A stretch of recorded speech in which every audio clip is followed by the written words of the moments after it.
Hello everyone, मैं doctor उपासना शर्मा आप सभी संगीत प्रेमियों का, संगीत विद्यार्थियों का अपने यूट्यूब चैनल डॉक्टर उपासना शर्मा पर फिर से हार्दिक स्वागत करती हूँ।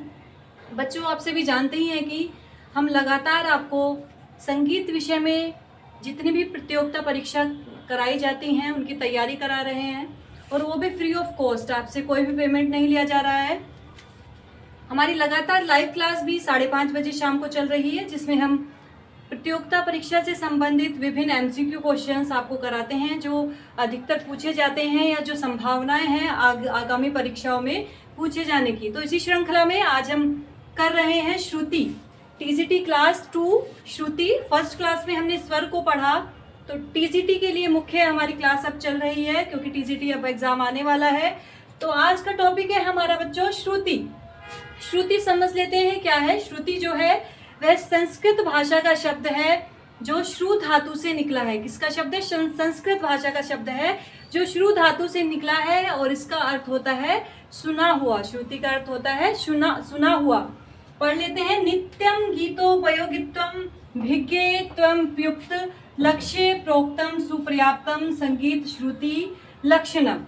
अर्थात ऐसी आवाज जो कानों को स्पष्ट सुनाई दे, स्पष्ट पहचानी जा सके, ऐसा नाद या ऐसी आवाज, ऐसी ध्वनि जो कानों को स्पष्ट सुनाई दे और स्पष्ट पहचानी जा सके, वह श्रुति कहलाती है। ठीक है, श्रुतियों पर ही स्वरों की स्थापना की गई है। तो हमारे प्राचीन काल के विद्वान, मध्यकालीन विद्वान, आधुनिक काल के विद्वान, तीनों ने श्रुतियों की जो स्थापना स्वरों पर की है अपने अपने अनुसार की है। हमारे जो प्राचीन कालीन विद्वान हैं और मध्यकालीन विद्वान हैं, इन दोनों विद्वानों का जो मत रहा है श्रुति पर स्वरों की स्थापना का, वो सेम रहा है। दोनों ने श्रुतियों की जो स्थापना की है, यानी कि सा जो स्थापित किया है वो चौथी श्रुति पर स्थापित किया है, प्राचीन काल के विद्वानों ने भी और मध्यकालीन विद्वानों ने भी। लेकिन आधुनिक काल के विद्वानों से मतलब जैसे हमारे विष्णु नारायण भातखंडे जी, विष्णु दिगम पलुस्कर जी, इन्होंने सा को पहली श्रुति पर माना है। आप सभी जानते ही हैं बच्चों कि श्रुतियां कितनी होती हैं? 22 होती हैं। इनसे संबंधित क्वेश्चंस हम रोज आपको टॉपिक से संबंधित क्वेश्चंस रोज लाइव क्लास में कराते हैं, डेली 5:30 बजे। तो आप सभी हमारी लाइव क्लास से भी जुड़िएगा और उसके साथ साथ वीडियो भी देखिएगा। सभी टॉपिक्स की वीडियो आपको उपलब्ध कराई जा रही है। इससे पहले मैंने सारना, चतुष्टयी, प्रबंध, रागों का परिचय इत्यादि वीडियो डाल चुकी हूँ, तो आप सभी उन्हें भी देखिएगा। तो हम श्रुति की बात कर रहे हैं। सबसे पहले जान लेते हैं श्रुतियां कितनी होती हैं। श्रुतियां हमारी 22 होती हैं। कितनी होती हैं? 22।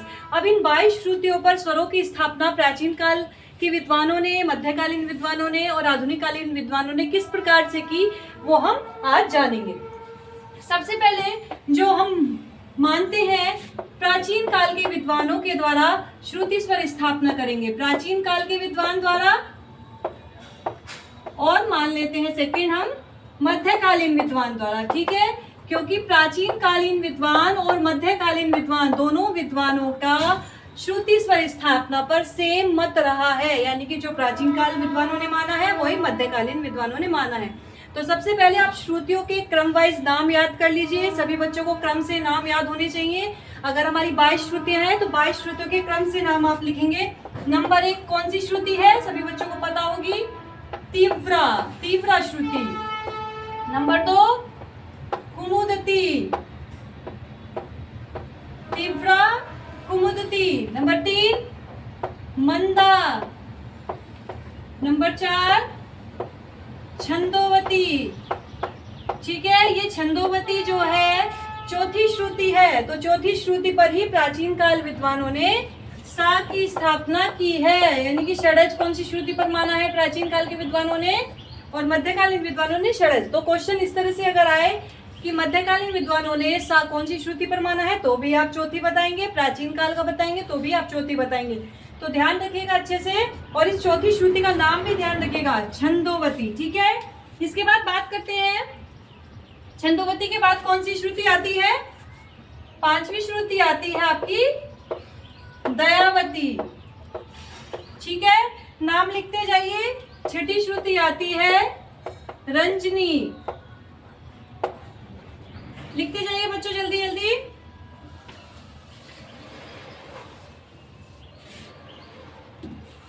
7 श्रुति है, सातवीं श्रुति है आपकी रक्तिका।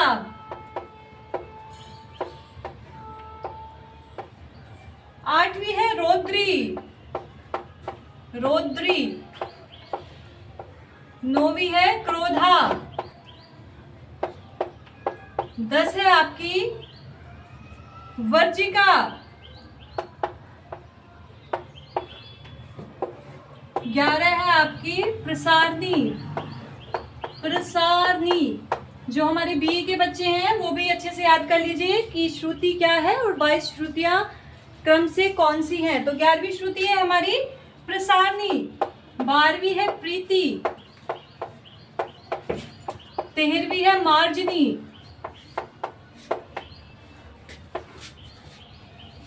14वीं है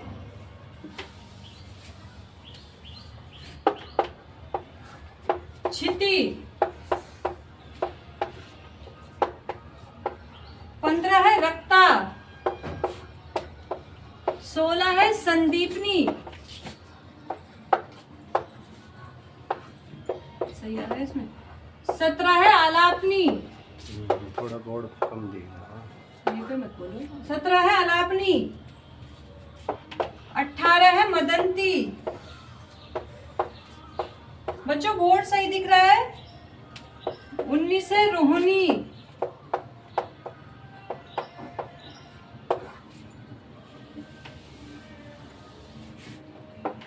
20वीं है रम्या, 21 है उग्रा, उग्रा बच्चों उग्रा, और 22 आपकी शोभनी। तो इस तरह से आपको ये याद करनी है और क्रम से ही याद करनी है। क्रम से ही पूछा जाएगा कि 12वीं श्रुति पर कौन सी आपका स्वर है या 13वीं पर कौन सा स्वर है। ठीक है, तो इस तरह से क्रम से ही आप याद करेंगे। तिरवा, कुमुदिनी, मंदा, छंदोवती, दयावती, रजनी, रक्तिका, क्रोधा, वर्जिका, प्रसारणी, प्रीति, माजरी। इसी तरह से ही आपको क्रम से ही याद करनी है। ठीक है, तो कई बार ये भी पूछ लिया जाता है 16वीं श्रुति का नाम क्या है या संदीपनी किससे संबंधित है, तो आपको नाम याद होंगे तभी ये क्लियर होगा। अभी हमने ये 22 श्रुतियों के नाम याद करे, इसके साथ साथ हमने, अब मैं बात कर रही थी आपसे प्राचीन कालीन विद्वानों के अनुसार श्रुति स्वर स्थापना, जो कि उन्होंने इस दोहे के अनुसार माना है। चतुष चतुष चतुष्चैव, चतुष चतुष चतुश्चैव, षडज मध्यम पंचम, षडज मध्यम पंचम, द्वैद्वै निषाद गांधारो, द्वैद्वै निषाद गांधारो, तिस्त्री ऋषभ धैवत, तिस्त्री ऋषभ धैवत।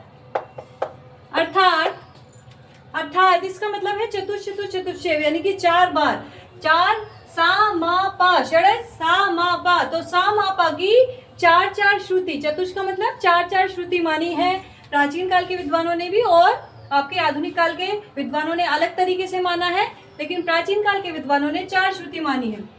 द्वैद्वै निषाद गांधारो, गा और दी की 2 श्रुति, तिस्ती ऋषभ धैवत, रे और धा की 3 श्रुति। तो इस तरह से भी आप इसे हिंदी में करके इसका अनुवाद कर सकते हैं कि सा मा पा की 4 श्रुति, गा और नी की 2 श्रुति और रे और धा की 3 श्रुति प्राचीन काल विद्वानों ने और मध्यकालीन विद्वानों ने मानी है। अब ये हमारी 22 श्रुति हैं, इन 22 श्रुतियों पर किस तरह से स्वरों की स्थापना की गई वो हम पढ़ रहे हैं प्राचीन काल के विद्वानों द्वारा। और इससे पहले मैंने सारना चतुष्टय भी कराया था, तो सारना चतुष्टय में भी मैंने आपसे इस विषय की चर्चा की थी। लेकिन जो हमारे बिगिनर बच्चे हैं, जिन्हें अभी बेसिक चीजें आपको अपनी अच्छी करनी है, तो बिगिनर बच्चों के लिए बहुत अच्छी चीजें हैं। तो अब हम स्वरों, ये श्रुतियां मैंने क्रम से लिख दी हैं, इन श्रुतियों को आपको क्रम से याद करना है। तो श्रुतियों पर स्थापना करेंगे हम स्वरों की, जिस प्रकार षडज की सबसे पहले सा देखेंगे। सा की कितनी श्रुतियां हैं? सा की इस दोहे के अनुसार 4 श्रुति मानी है, तो शुरू से 4 गिन लेंगे, 1 2 3 4। तो चौथी श्रुति पर सा की स्थापना हो जाएगी। अब सा के बाद कौन सा स्वर हम स्थापित करेंगे? रे स्वर स्थापित करेंगे। तो रे की देखेंगे कहां पर है? तिस्त्री ऋषभ धैवत, रे, रे यानी कि ऋषभ, तो रे की कितनी श्रुतियां हैं? 3। त्रिस्ती का मतलब होता है तो 3। यहाँ से हम 3 गिन लेंगे, सा को छोड़ करके इससे आगे 3 गिन लेंगे, 1 2 3। तो 7वीं श्रुति पर हमारी रे की स्थापना हो गई। इसके बाद गा स्वर है, गा की कितनी श्रुतियां मानी गई हैं? 2। तो गा यहाँ से गिन लेंगे 8 और 9, तो गा किस श्रुति पर हो गया हमारा? 9वीं श्रुति पर हो गया। इसी तरह माँ की जो श्रुति मानी है वो 4 मानी है, 1 2 3 4। 13वीं पर माँ की स्थापना हम कर देंगे। इसी तरह जो पा की मानी है वो भी 4 मानी है, 17वीं पर पा की स्थापना कर देंगे। धा की जो मानी है, देखिए धा की कितनी मानी है? 3 मानी है, तो धा की 1 2 3 20 पे हम स्थापित कर देंगे और नी को हम 22 पे, क्योंकि नी कितने की है? निषाद और गंधार 2-2 श्रुतियों का है। तो प्राचीन कालीन विद्वान और मध्यकालीन विद्वान दोनों प्रकार के विद्वानों ने जो श्रुति स्वर घटना चक्र बनाया है या स्वर की स्थापना की है वो इस अनुसार ही की है।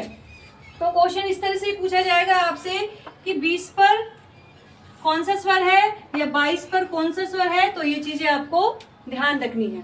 कितने मिनट की होगी? अब हम इसके बाद पढ़ेंगे बच्चों, क्या पढ़ेंगे? आधुनिक काल के ग्रंथकारों द्वारा श्रुति स्वर स्थापना। बच्चों ये बहुत इंपॉर्टेंट टॉपिक है, टीजीटी में बहुत लगेंगे इसमें से क्वेश्चन। तो आपको कोमल स्वर और तीव्र स्वर सभी की स्थापना आपको याद रखनी है।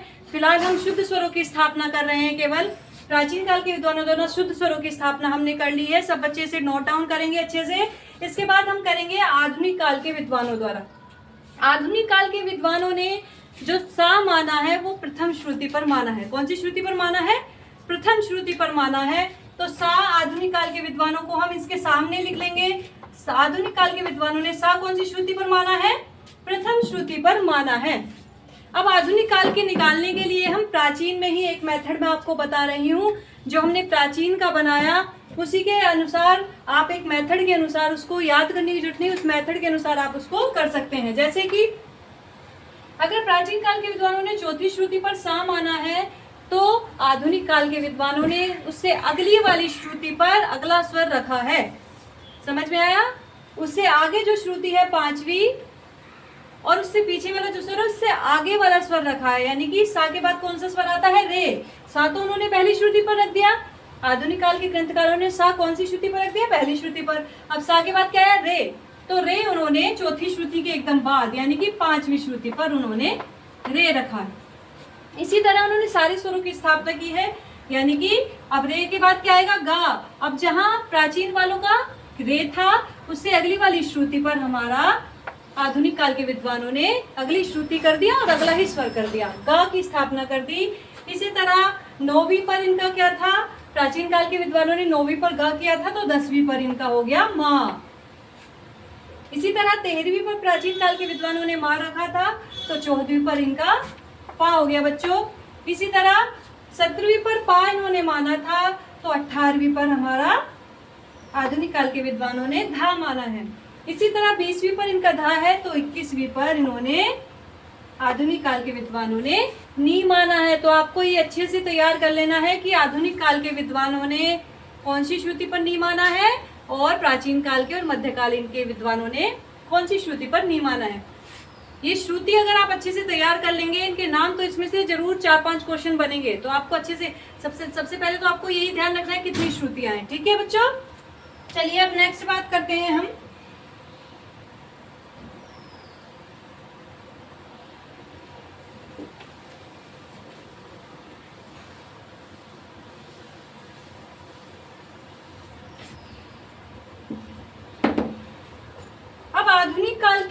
आधुनिक काल के विद्वानों की बात कर लेते हैं कि आधुनिक काल के विद्वानों ने जो कोमल स्वरों की स्थापना की है वो कौन सी श्रुति पर की है। तो कोमल स्वरों की स्थापना को भी हम जान लेते हैं। अच्छा बच्चों, हम जानते हैं आधुनिक काल के विद्वान द्वारा विकृत स्वरों की स्थापना। वीडियो की लेंथ कम करने के लिए मैंने बच्चों आपको पहले से लिख लिया है। तो विकृत स्वरों की स्थापना इन्होंने कैसे कैसे की है ये ध्यान कर लीजिए आप। तीसरी श्रुति पर इन्होंने मंदा नाम है जिस श्रुति का, उस पर रे कोमल की स्थापना की है। 7वीं श्रुति पर श्रुति का नाम है रक्तिका, गा कोमल की इन्होंने स्थापना की है। 12वीं श्रुति पर प्रीति में इन्होंने तीव्र माँ की स्थापना की है। 16वीं श्रुति पर जिसका नाम है संदीपनी, धा कोमल की स्थापना की है और 20वीं श्रुति पर रम्या जिसमें इन्होंने नी कोमल की स्थापना की है। इस प्रकार इन्होंने इस प्रकार इन्होंने आधुनिक विद्वानों ने इस तरह से श्रुति स्वर विभाजन किया है। अब हम दोनों का कंपेरिजन कर लेते हैं कि प्राचीन विद्वानों ने किस श्रुतियों पर स्वरों की स्थापना की है और आधुनिक विद्वानों ने किस श्रुतियों पर स्वरों की स्थापना की है। तो प्राचीन और मध्यकालीन विद्वानों ने चौथी पर षडज और आधुनिक ने पहली पर षडज माना है। इसी के साथ 7वीं पर प्राचीन वालों ने ऋषभ माना है, इन्होंने 5वीं पर ऋषभ माना है। 9वीं पर इन्होंने गंधार माना है, इन्होंने 8वीं पर गंधार माना है। इसी तरह 13वीं पर इन्होंने मध्यम माना है, इन्होंने 10वीं पर मध्यम माना है। 17वीं पर पंचम माना है, 14वीं पर इन्होंने पंचम माना है। 20 पर धैवत माना है, इन्होंने 18 पर धैवत माना है। 22 पे इन्होंने निषाद माना है और इन्होंने 21 पर निषाद माना है। तो इस तरह से आपको श्रुति स्वर स्थापना क्रम समझ में आ गया होगा। बच्चों, हमारे वीडियो को लाइक करिए, शेयर करिए और लाइव क्लास से जुड़िए रोज 5:30 बजे। Thank you so much.